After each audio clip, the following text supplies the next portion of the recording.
You're in a good place now. You are listening to Perspectives with Ashley Burgess. Welcome back live to Live Your True Life Perspectives, and I'm your host, Ashley Burgess. You know, often on my show, I talk about community and helping other people and understanding where people are in their life and helping them when they're in their good times and in crisis. You know, oftentimes we don't really know where to begin. We don't know how to start. We see somebody going through a tough time, through a challenge, overcome by adversity or something else in their life that's trial and tribulations. However, we don't really know how to help them. You know, oftentimes we find ourselves saying, let me know what I can do, but we don't really actually know what that means, and we don't know if they'll even take us up on it for that matter. And so it's a very interesting dichotomy of issue that we find ourselves in when we want to help somebody else, but we don't know where to begin.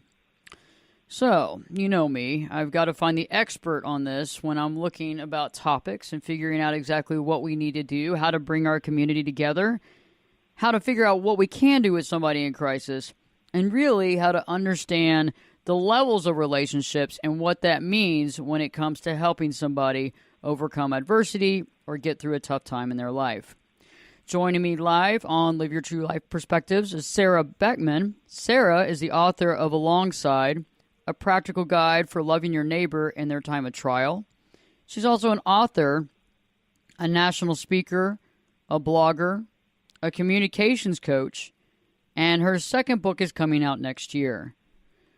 Sarah, it's great to have you in studio today. How are you doing? Doing great, Ashley. Thanks for having me.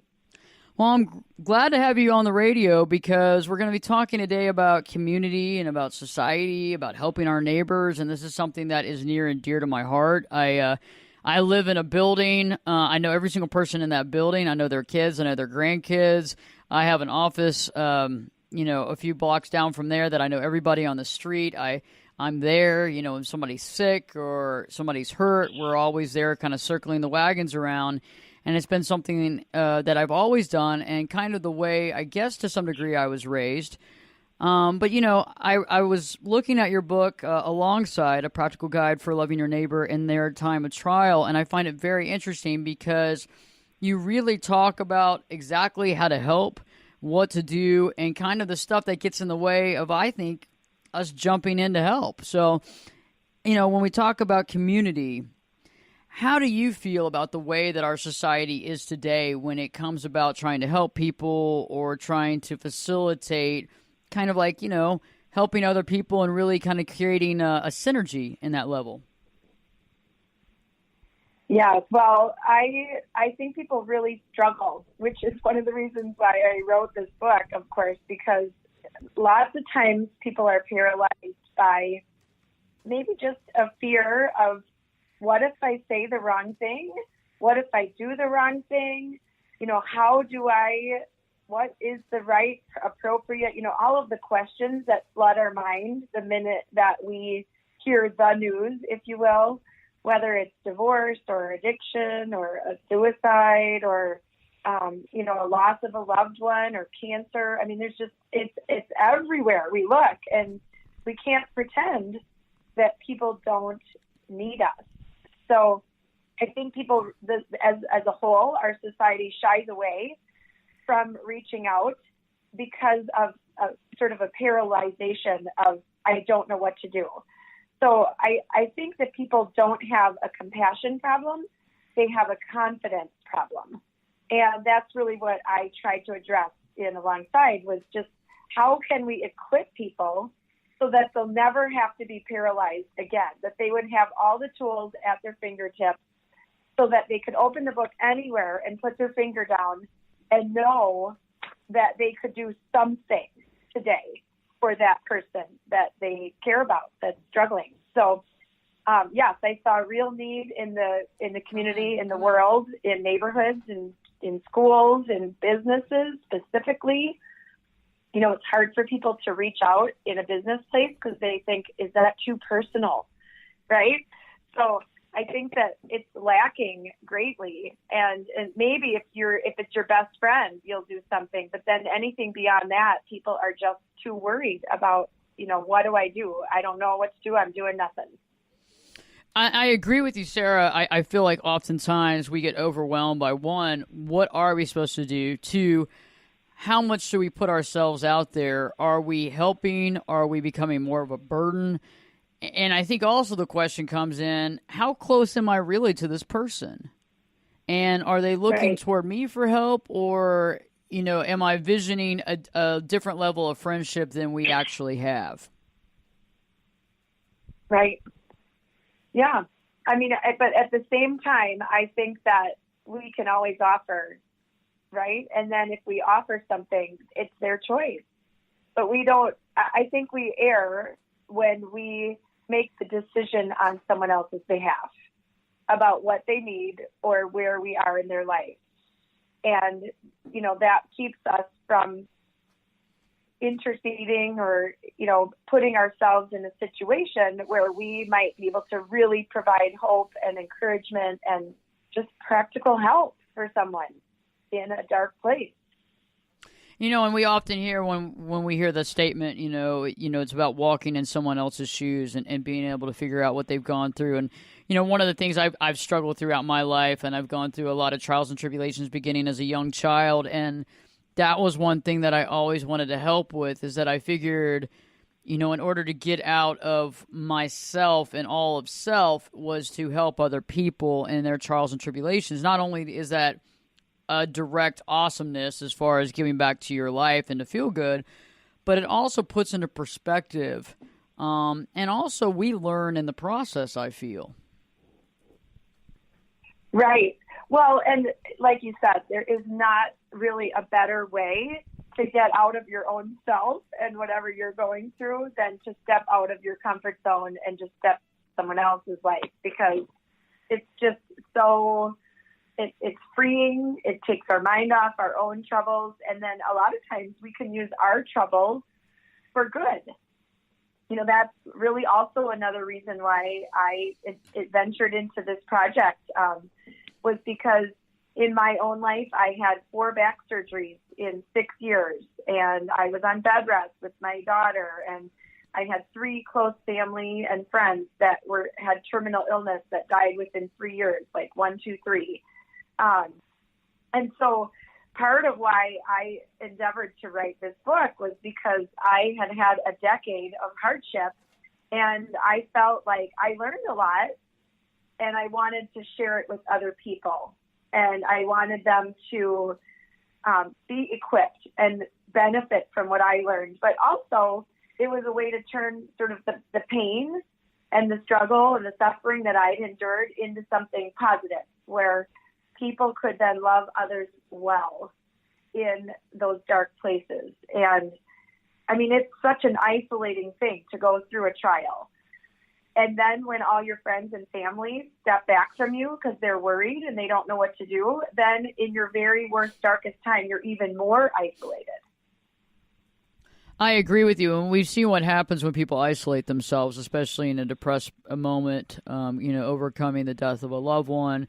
Isolation and being isolated is kind of one of the number one no-nos, as a therapist, as a psychologist, that I see when people begin to isolate, that can lead to a bigger situation. But one of the things I find interesting is about our society, at least in America, is we don't seem to, and I know this sounds odd, but we don't seem to praise our elderly. It's like, we have older folks' homes, retirement homes, but in other places around the world, our elderly is with us, oftentimes living with us or in community. And I find that we're more of a disposable society than many other societies. And I find that crisis is a very interesting point, because it can very much bring people together or kind of scare people off. Right. Yeah, and the aging society, I mean, I just think of how many people I know that are facing that with their parents. My mom is 90 years old, and we're just having the conversation, thankfully, at 90 about, where she might live besides her house. But, I have a huge family, and even in that huge family, we still struggle with, differing opinions on her future.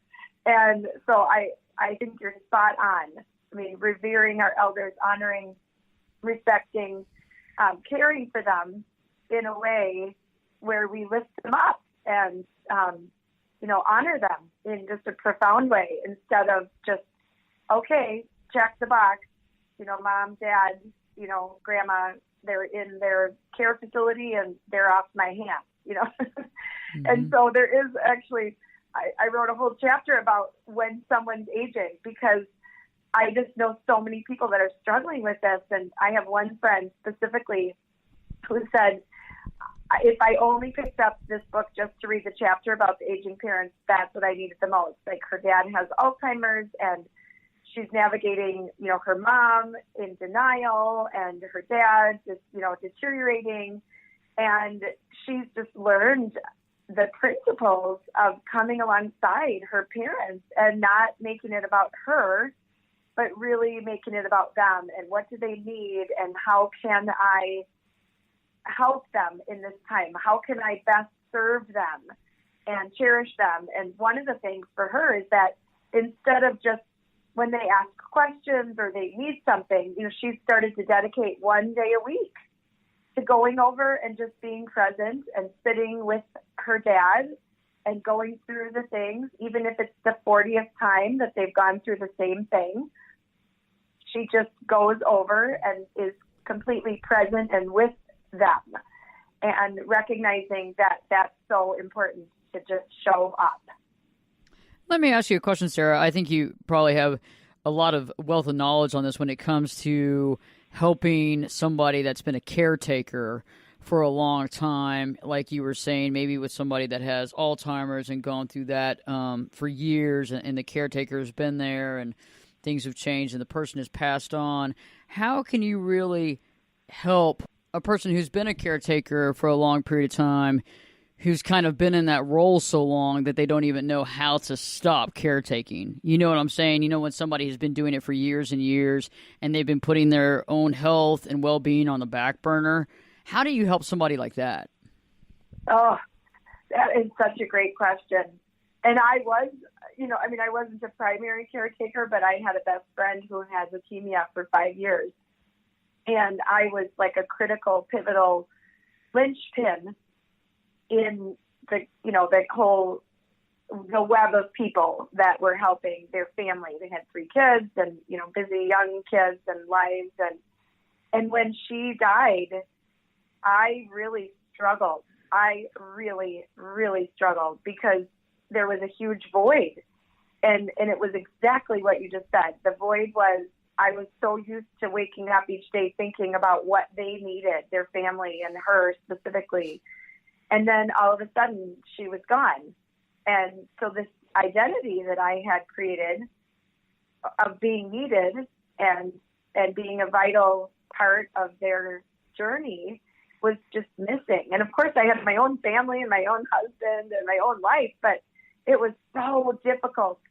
So how can we help people? Number one, I think that we need to recognize that those caretakers are people that we need to come alongside. So sometimes we need to come alongside the person actually that's sick, right? If that's our example, the person that has cancer. But the other thing that's very critical for us as a community to look at is who are the people around that are also struggling. So I had some really dear friends that recognized that not only was her family grieving, but I was grieving. And so they reached out to me. They wrote me cards. They brought me flowers. They remembered me. They, expressed that they realized how hard it was for me to lose her, even though she wasn't my sister or my mom. She was a best friend.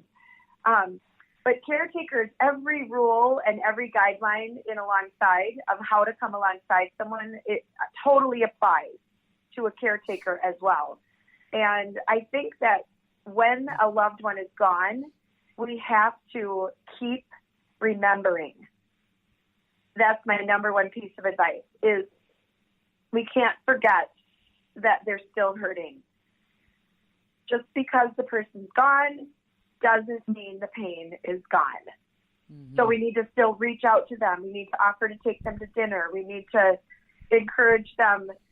You know, in my case, I ended up in counseling after 9 months because I ended up with a panic attack, anxiety in the emergency room because I had not dealt with my grief about losing my friend. And, you know, only counseling was what helped me really process through my grief. So just, I think, keeping eyes open and being intentional about checking in on caretakers when they're still caretaking and after the person is gone is so vital. And then it's not just over in 6 weeks or 4 weeks or 2 weeks after the funeral, right? The pain keeps going, and we need to remember, put it in your phone. Every month, check in on the 3rd of the month, just so that you know that you aren't forgetting about your friend or your loved one who is still grieving. You know, that's so important to keep remembering.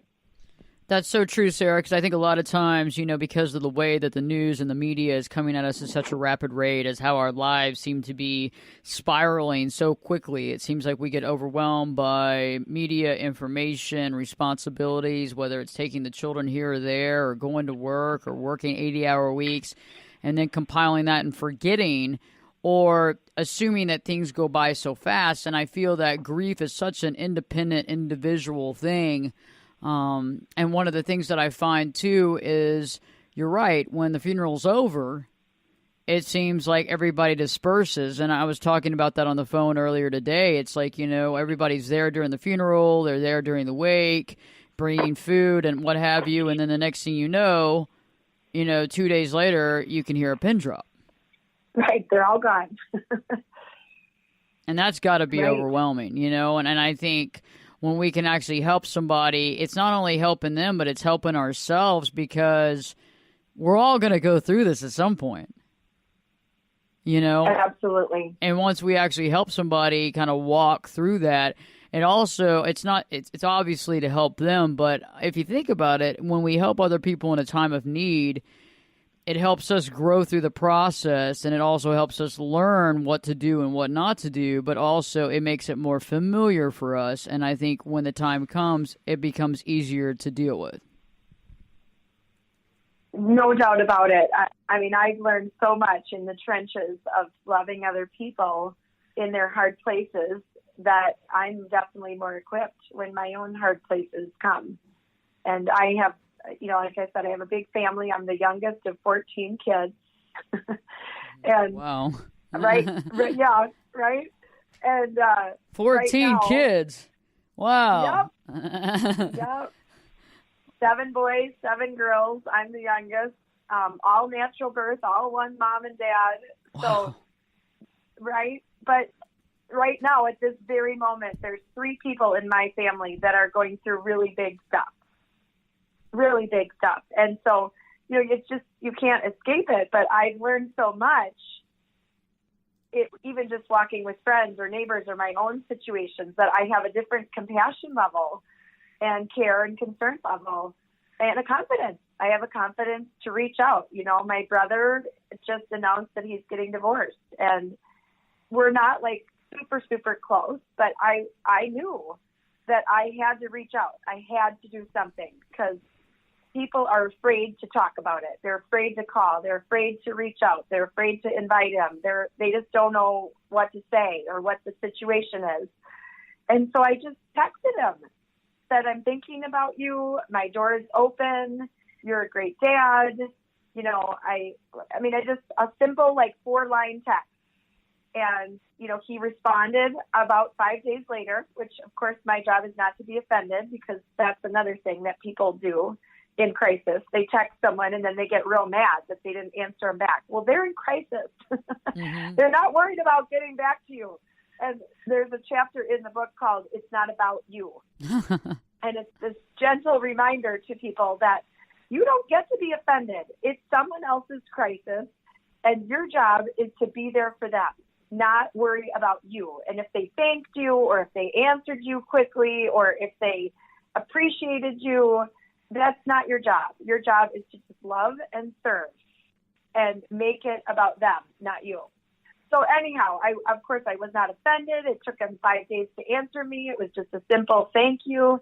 And then this morning, like you, right before we got on the phone, he called me. And we haven't talked on the phone in a long time. So That's it's cool. just, so interesting how, like, when people do reach out, those people in trial in our life, they are starving for someone to just be real with, and that they know they can trust and count on. And we don't have to have all the magic answers. We just have to show up and try. That's cool. I agree with you. And it's like what you said. It's not about you. Right. It's not. And yeah, we have a tendency of being, oh, well, they don't care, or oh, I put myself out there and they're just too busy to respond. But in reality, you're right. When I've been in crisis mode, I'm not even looking at the phone. You know, Right. I mean, you're not even thinking about that. You're just trying to get through it, figure out what you got to do next to survive the next minute, the next hour, the next day. And then when you finally Absolutely. emerge, you know, whether it's, you know, you look at the phone before you're going to bed, at the bathroom, or finally you look at it and go, oh, my God. And it makes all the difference in the world. But I think a lot of times you're right. We get our feelings hurt because we forget we're not the top of that person's list because they're not even able to think about the fact of who's calling them. Right. And they've received it and they've loved your expression of care or your text, but they just don't have the margin or the energy to respond. And it's just, we so easily offend. We get so easily offended that it really prevents us from loving people well when we make it about us and not about the person in trial. If you genuinely want to love someone in their hard place, you need to give them so much grace and so much margin and so much, you know, forgiveness if they aren't doing what you expect them to do. You know, sadly, I just went through this week. I was talking to a friend, and she just lost her dad about a month ago. And she texted me back after I just sent her, you know, some encouragement. And I think it was probably 2 weeks. I mean, I don't even know. I didn't really keep track of how many days, but it wasn't like the next day that she got back to me. So then when she responded, I was like, oh, yeah, I forgot. I sent that message to her a while ago. And she said, you know, sorry, I'm just catching up to my phone. And thank you for understanding because I just had a friend who basically screamed at me and said that I'm not a good friend because I need to be more respectful of people. And I mean, if I read you this text thread that she told me just happened with a supposed friend, and my friend, is grieving her dad. And it's been a month, and her friend is choosing now to tell her that, you know, that's not okay. You need to treat your friends better. And I said to her, she's not a friend if that's the response you're getting. When your dad died and this is your time and it's about you, and so what if you couldn't answer her back or do what she needed you to do? It's not about her. Yeah, but with a narcissist, I mean, it sounds to me like she's a full-on narcissist. When it's a narcissist, it's all about them. Right. I mean, they don't understand. I mean, and that's when it really rears its ugly head, right? When we realize that the person that we've been hanging out with is a full-on narcissist to the fact that they can't even appropriate the fact that somebody's father's died. And see Can you believe it? Yeah, I mean, that's that's when it becomes really apparent, I think. Yeah. Brutally apparent when we begin to realize the people we are spending time with, it's all about them. Right. Yep. And she, my friend tried to apologize, and but in the end, the friendship definitely just they had it out, and the friendship is ended. And that's precisely why I wrote alongside, right? Because I really feel like that's the kind of thing that happened.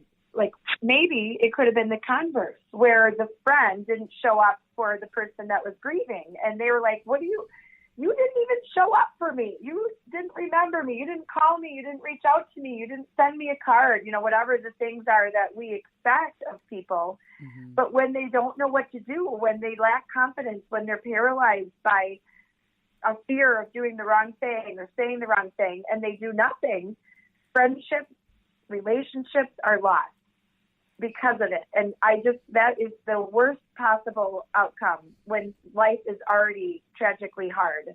To then be losing relationships in the middle of it, just breaks my heart. So it could be either way. It can be the friend not showing up, or it can be the person in trial not giving a friend what they need because they can't and they don't have any capacity in their life. But gosh, some simple things that can be done, and reading a book and figuring out what to do and what not to do, and anyway. That's interesting because you brought up a good point about let me know what I can do. And I mean, I've said that a lot, where you're on the phone with somebody and they're going through a situation and, mom's dying, dad's dying, they're going into surgery, they just found out they have cancer, the list goes on. And the first thing out of our mouth is that little sentence, let me know what I can do. Let me know what how I can help. But when people have told me that, it's like, I think first off, I don't want to be the burden. Second of all, I don't want to ask them to do something that they don't want to do. And third, I'm like, I'll just take care of it myself. Now, the very few times that I have actually said, hey, let me know what I can do. By the way, if you want me to come by the hospital and drop off XYZ, I can. And when I make it very specific on something I can do, that's not like, I think a lot of times too, we try to do like everything. We're trying to be like Superman. I can do this and I can do that, and I'll drive 200 miles out of my way. I mean, it's like, really? I mean, you don't even live in the same state. I mean, we got to be practical to some degree. But when I have put out intent and then what I can do right now, that's obviously something that they need, they always take me up on it. Yeah, okay, that's awesome. You don't mind? I'm like, well, if I minded, would I brought it up? And then I go and do it, and I take something off their plate. I feel good. They're happy and thankful about it because it's something they don't have to do. And then, hey, if they need me, they can call me or whatever. But then, I feel good about what I've done, I guess, and something has been taken care of that might have added to their stress level had I not had jumped in and said, hey, I can do this. Right. Yes, there's no better way it's one of the top ways that you can express that you care about someone is to make your offer specific, because you hit it right on the head. When you say the words, let me know what I can do, or let me know how I can help, it puts all the burden on the person that's already in trial to take you up on your offer, to let you know what you can do, to think of something you can do, to, follow up with it. You've just really gone and taken all the work and put it right back on them. And they don't need more work. They don't need more things to do, namely letting you know what you can do. But if you really want to help someone, you need to do the advanced work. You think about, what can I do? What am I able to do? What maybe am I already doing? I'm already going to Costco. I'm already going to the grocery store. I'm already going to Target. What could I pick up for you? Well, then they don't feel like they're such a burden because you were already going. It's kind of how you position it, right? Right. So when you do the work as someone who desires to come alongside, to love someone well, you have to be intentional and thoughtful. And when we throw around that phrase, let me know what I can do, it's actually a burden instead of being a help. So you do the work and think about, what can I offer? And then, like you said, everyone wins. And you also hit it right on the head when you said, I'm only going to offer what I can do. And if they came back to me with my generic offer and said, you know what, it would be super great if you could go and pick up my mom from the airport and drive her to my house and then, take her here and do that. Like, what if you don't have a car? What if you have a full-time job and you can't be driving around during the day or don't have time off work? I mean, it's so risky for both of you to say, let me know what I can do. Because if they actually take you up on something that you can't do, then you all of a sudden are in that awkward place of, oh, yikes, now I can't really say no because she asked me and she's in crisis And I said, let me know what I can do. I mean, it's just a losing recipe for everyone. So when we take the actual initiative to say, I would love to pick up groceries. I would love to take your kids today. I would be happy to drive you to chemo. I would love to help you with the funeral photo boards. I would be happy to help write the obituary. I mean, whatever it is that you feel gifted, called, able to do, and when you offer that, it also gets them thinking like, oh gosh, I didn't even know I would need to do that. That would be great, you know? And it just makes it so much easier for them to accept the help, which is what we want. We want to remove any barrier we can from them actually receiving the help that they need. So specific offers are the number one way to do that. That makes perfect sense, Sarah. You know, I think, though, too, you know, I love that about offering the option and giving, you know, like you said, you're at the store, you're already here, you're already there. It makes a lot of sense, and it goes a long way. I think sometimes we underestimate, though, the value of that, you know, so we'll sit there and say, well, I'm already here. It's not that big of a deal.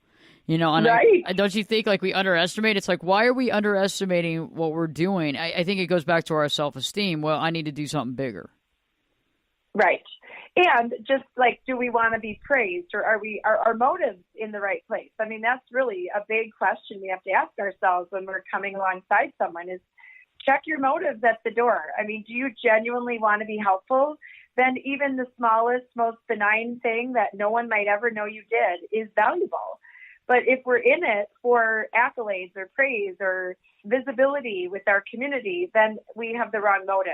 And, you know, we should step aside and really check our motives of why we're loving and serving someone, because it needs to come from a pure heart. And then it won't matter if we're just getting the groceries at Target and we dropped them on the front step and we never saw the person or got the inside scoop, or, right? I mean, there's so many ways that this can trip us up if we're not careful, because we really do have to have a pure motive of helping and just doing what needs getting done to lighten the load just even the smallest bit for someone in trial. That's so true. I mean, that whole, you know, it's not about the accolades, you know, that is a big deal. And nowadays, sometimes, you know, we're going through stress and strain in our own life and needing a little pat on the back. And this is not the place that you need to look for the pat on the back at. You know, this is not it. Right. Well, because you might not get it. And then all of a sudden you're like, oh my gosh, I went and drove 200 miles and she didn't even say thank you. You know, well, you just did that for the wrong reason. If you're waiting for a thank you, I mean, part of the thing I love to do is I love to absolve people of a thank you when I do something, when they're in trial. You know, I just like, I'll write a note if I bring a meal, if I drive a kid or whatever, I'll send a text, you know, like, just FYI, part of my gift to you is that consider me thanked. I know you're grateful. You do not have to go above and beyond and, you know, do anything to help me feel better. You know, I'm thanked. I'm forget, you know, all those things. So that's really a nice little gift you can give someone is no thanks required. I love that. I love that. So I want to get into, real quick, I want to talk about the 4 levels of friendship and relationships, because I feel that this affects us in every level of our life, whether it's, you know, calling on somebody, reaching out to somebody, no matter if they're in crisis or not. You know, our theory and thought process of who somebody is to us in our life really needs to be examined, and then the level of the relationship. And I know in your book you outline the 4 levels of relationships. If you can kind of tell us about that, because I think that'll also help Live Your True Life listeners understand exactly, you know, how they can help, and better yet, to understand maybe where they stand in certain relationships. Right. Yeah. So I actually this is just a way to categorize the relationship of the friend or loved one in trial, so that then you know what appropriate ways are to express your support. But what I have found over the years is that at any given time, I probably have 10, 15, 20 people in my life that I know that are going through something. And sometimes it feels so overwhelming, and you know that you can't be there for everyone, you know that you can't, tangibly help everyone that's going through something.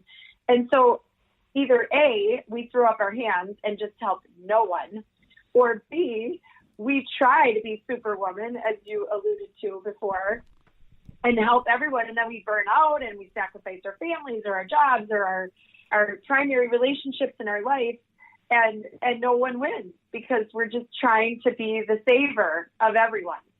So to combat that, I created these relationship levels, and like tier 1 is pretty obvious. It's you're a caregiver, you're a close friend or family. They're your people, right? They're your people. And then tier 2 is just the next level down. It's the friend, the neighbor, the coworker, someone that you have a shared interest with. It might be someone that you know from work, but you're like going to lunch with them. It's not like you just know them at work. You do things with them outside of the office, right? And the same with the neighbor, or, it's someone that you talk to or see or invest in. And then tier 3 is just the next level removed from that. It's all the same things. It's friend of a friend or an acquaintance or someone that you know from the office, but you don't interact or work together, or it's someone that you stand on the sidelines with watching your kids in sports, but they're not like in your little group of 4, but you definitely know them, but you're not like close to them.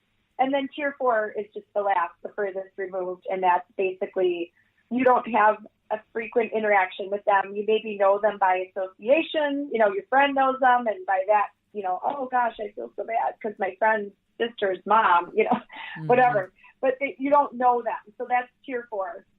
And basically what I ask people to do is to really categorize the relationship. So when they hear the news about a trial, you would put yourself in a category and say, are they tier 1, 2, 3, or 4 in my life? And then throughout the book, I've woven together, this is appropriate expression of care if you're a tier 1 or 2. If you're a tier 3 or 4, then maybe this is more appropriate. And so just to give you like an example, maybe someone that's a tier 1 in your life loses a loved one. Well, if you just sent a card, that would be like so impersonal and so offensive if that was all you did to reach out to your tier 1. You know what I mean? They would be like, what? That's all? Or if they get sick and you don't reach out to them or whatever. So, but a tier 3 or 4, like that's kind of even going above and beyond to like send a card means a lot because it's appropriate for the relationship that you have. Likewise, when someone dies, a tier 3 or 4 should not show up on the doorstep expecting to be let in to sort of that inner circle, right? And a tier 1 or 2, yes, definitely get in your car and go, because the one who shows up stands out. But it has to be appropriate to the relationship. And I think sometimes too, to take it a step further is when we deal with our own self-esteem issues, we have an issue of realizing maybe how much we matter to people. And in the last, you know what I'm saying? Like in the last 10 years, I have attended events that I really didn't think that, I was invited to it, but I really didn't think that anybody would realize if I was there or not. And I remember it happened over and over and over again where you would show up and people would be like, oh my God, I'm so glad you're here. And you're like, right. Wow. And they're like, you didn't come the last 2 events that I invited you to. And you're thinking, wow, you actually realize that, Yeah. That's powerful. And I think maybe to some degree, some of us need to rethink our tier 3 and 4, and at least our tier 3, maybe to really think how close are we, and is it just me that's taking myself out of the equation? Yeah, absolutely. Are you putting yourself in a tier 3 when they would rather you were a tier 2? And right, like exactly. And it really ebbs and flows. This is an evolution. Like I have a friend who she was definitely a tier 3 in my life, and her husband died, and I was her neighbor, and So even though we weren't super close and weren't going out on the weekends and we didn't sit around having coffee together, like I felt compelled to do something because of my proximity and almost because I was a tier 3, I could love her as she hung out and spent time and was being fully present with her tier 1s and tier 2s that showed right up. You know what I mean? So like I could keep the coffee on and I could stand in the kitchen and wash the dishes and I could tend to things that didn't require me just sitting at the table with her talking. So as a tier 3, I reached out and stepped in and did what I knew how to do because I have a lot of experience with that. And over time, we literally became like a high tier 2 relationship. And I would say tier 1, but you know, like whatever. We probably were tier 1. I was literally, then she was diagnosed with cancer 2 years later. And then I was able to be there with her literally when she died. Wow. You know, so we went from tier 3 to tier 1 because I showed up with her in, you know, as a tier 3 in the time when her husband died, and I just didn't leave. I mean, I kept her busy and I involved her in projects and I brought extra food over every night when I was feeding my own family and I invited her to things and I did ballet because she wanted to stay busy. I mean, I just loved her through that grief and then became a tier 1 friend to the point where then she trusted me and allowed me in. And I wasn't like vying for that. I mean, don't hear that in what I'm saying, but what I am saying is that because we had that relationship built on respect and trust and pure service and love, that then she wanted me there and she trusted me. I helped her write her obituary. I helped her plan her funeral. I helped her write letters to her children. I sat with her, you know, just for hours when she was at home in hospice. I mean, that's like an earned opportunity because of being brave enough to just step out and say, you know what, the right thing to do is to help this person that's grieving, even though they're a tier 3 in my life. I love that, and I think that's very powerful, and I think also we're all connected in this universe, and every spirit is connected, every soul is connected, and the choices that we make are profound, I think, through a cyclical timeline that we have, and so it's very powerful, right? You know, the people we choose to connect with. Sarah, if my listeners are looking to find you and to find information on you, where would they go? SarahBeckman.org, O-R-G. So Sarah with an H, Beckman, BECKMAN.org. That's easy. That's not bad. Yep. And there's a place to find out about the book, and it's Amazon and all the bookstores and all the places. Awesome. Well, I can't wait to check out your second book. Yes, I'm very excited. I'm actually working on edits this week as we speak. Awesome. Well, I look forward to having you back on the show, and I just appreciate your knowledge. And, you know, I think this is going to really help a lot of folks out there who are, you know, wanting to help, but just don't really know what to do. Yeah, I'm thrilled for the opportunity. Thank you, Ashley, for having me. I enjoyed having Sarah on the show. She's a wealth of knowledge when it comes to, you know, helping folks and being there in their time of trial. And, you know, we do have this happen around us. We have it happen to ourselves. And I think what I've drawn from this is definitely, you know, do what you can and do what you want to do. And give the person the opportunity to, you know, give them options of what you can do instead of having them guess or, you know, making them feel bad. Or because I know when people have told me, hey, let me know what I can do and how I can help, I kind of devalue myself because of, you know, self-esteem issues that are in my own life or my responsibilities or how overwhelmed I feel or how I feel like whatever I'm going to offer is too minuscule. I feel like all these things play a part and play a role in us doing or not doing what we want to do. You know, I find that very, very interesting.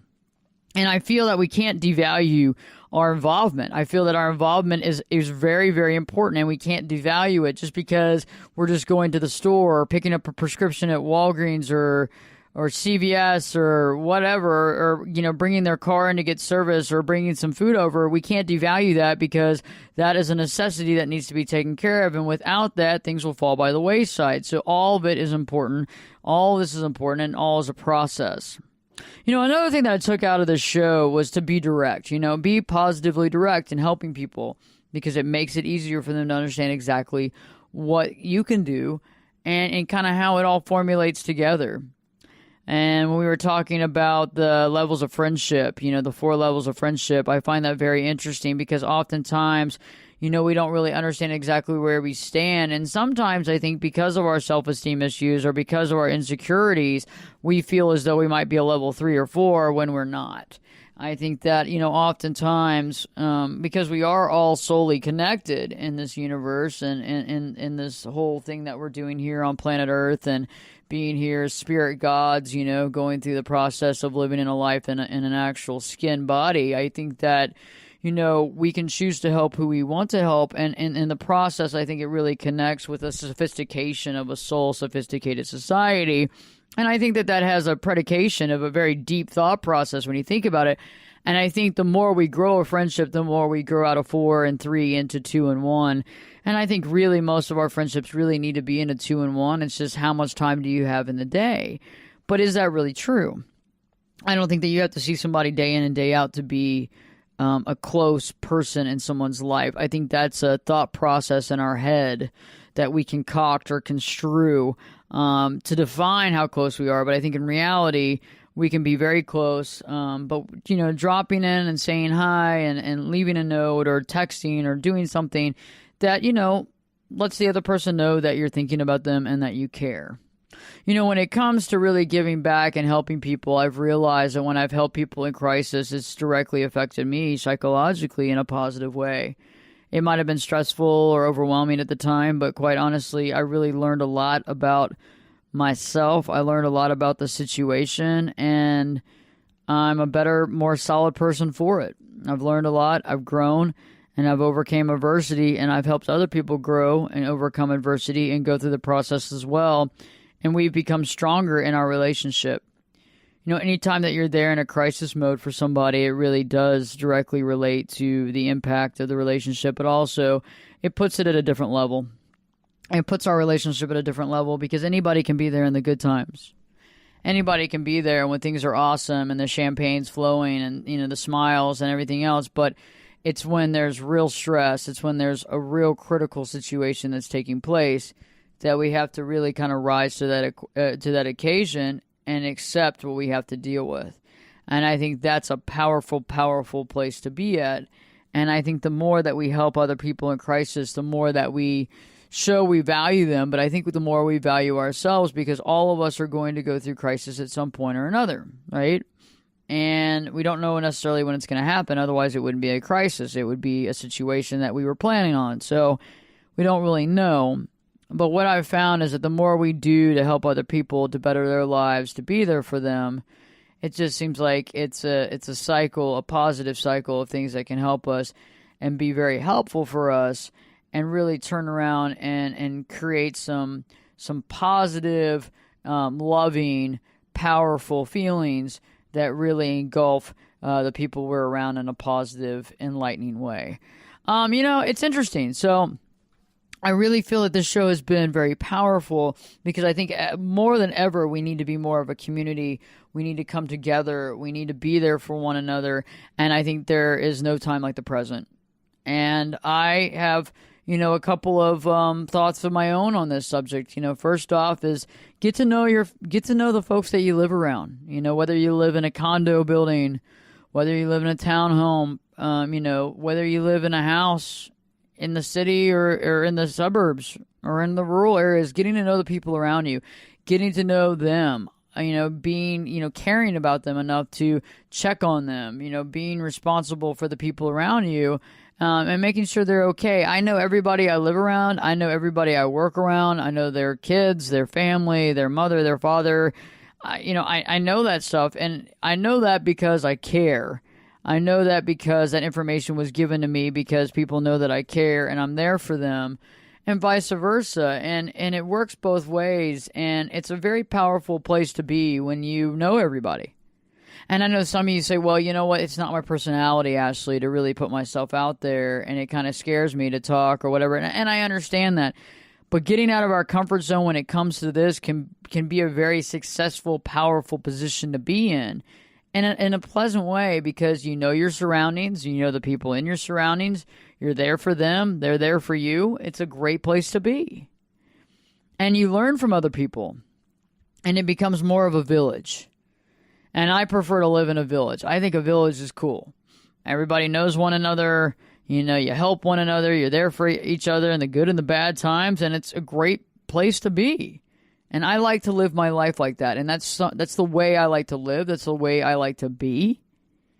And you know, it's been, I guess, all my life I've always felt this way. Even when I was a kid, we lived on the street, and it was like a horseshoe type street where the street went around, and it kind of, you know, curved like the U, like the horseshoe, and went around to the other street. And I knew all my neighbors, and I was a kid, and I remember even at 8 and 9 years old, my neighbors would come by the house, and they were going out of town on a summer vacation or whatever, and they'd ask me to watch their house, and I would. I was a kid, and I appreciated doing that. And I know some of you say, well, you're an extrovert. Well, I'm also an introvert too, but I liked really getting to know people and caring about them and their situation. And, you know, that I didn't realize at the time that would also bring, you know, good positive karma and good things to me as well. And so it's not about doing things for that reason, but it's really doing things just to get to know people and to live the human condition with other people. And I think it's powerful. And I'm so glad that Sarah came on the show and offered her expertise on, I think, a critical situation that many of us question ourselves, and we don't do what we do because we're scared of pushing someone. We're scared of, we kind of feel like we might not be at the level we think we are with them. And I think a lot of times, you know, like she said in that chapter, you know, it's not all about you. And I think in these situations, we need to kind of take ourselves out, step back, and be of servitude to somebody in their time of need. And I think that speaks volumes about where we are mentally, emotionally, and it also helps that other person in a way that we might never imagine. Thank you for tuning in. Check out the new shows on Spreaker, Stitcher, Google Play, iHeartRadio, Apple, SoundCloud, everything in between. And if you have questions on where to find the show, go to ashleyburgess.com, Ashley, BERGES.com. There's a wealth of knowledge on the website and information, as well as check out my YouTube channel. Go to Ashley, BERGES.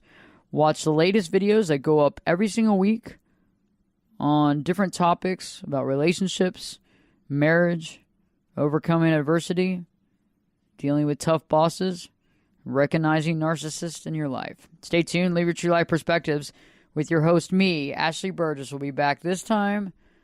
I'll be back this time in 3 shakes.